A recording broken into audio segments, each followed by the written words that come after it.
दगड असतो ना सर सुळका म्हणतो. हे सुळके जे आहेत म्हणजे असे गोलगोटे ह्याचं काय आहे ना असे बघा तिथं तो बघा किती मोठा आहे. त्याचं काय राहते का बरं असं बनतं ते हा. त्याचं कारण काय सर असं का बनतं स्नोफॉल होतो हा. हेवी स्नोफॉल हां तर बाजूनी त्याचं वेअर आउट होत राहतं ते. बघितलं तोंड बघितलं हां हां स्नोफॉल होतो त्याच्यामुळं वेअर आउट होतो हा. तिचा पर्वत आहे त्याच्यामुळं हां हां जिथे दगड असतो हां त्याच्यावर खाली स्नोफॉल होत नाही त्यामुळे ते सुडके बनतात त्यांची. अच्छा सुडकी बनतात.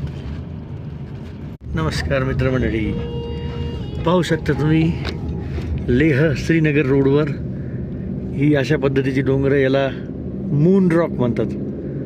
भारताच्या कोपऱ्या कोपऱ्यातनं लोक येतात हे मून रॉक्स फक्त बघण्यासाठी. याचा कलर याची नक्षी बघा तुम्ही, बघा किती जबरदस्त आहे, भारी आहेत ना. खूपच जबरदस्त. असं म्हणजे वेलवेटची चादर टाकली असं वाटतं त्या डोंगरांवर. मून रॉक्स अतिशय सुंदर असा नजारा आहे, जबरदस्त. शेप झालेत मस्त, वेगवेगळे शेप झालेत त्याला ठिकठिकाणी.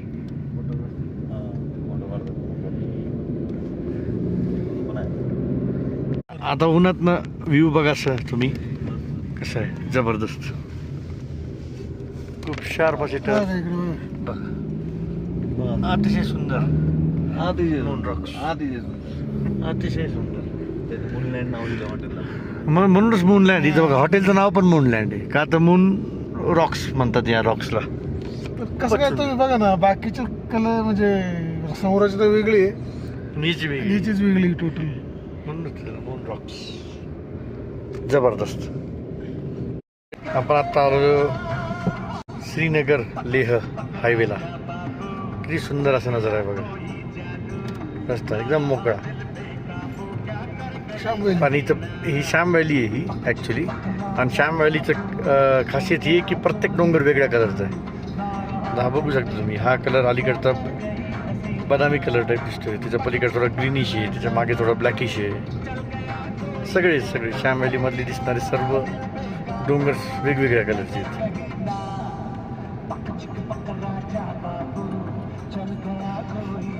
बायकर्स इथं त्यांच्या बाईक्स लावून आराम करत आहेत. बघा आता या साईडचे डोंगर बघा, यांचा कलर वेगळा, ते वर जे दिसतं त्यांचा कलर वेगळा. सर्व व्हॅलीजचा कलर वेगळा वेगळा आहे. एकदम मागे तुम्हाला बर्फाचे वाईट डोंगर दिसतील. आता जवळून बघा तुम्ही जरा.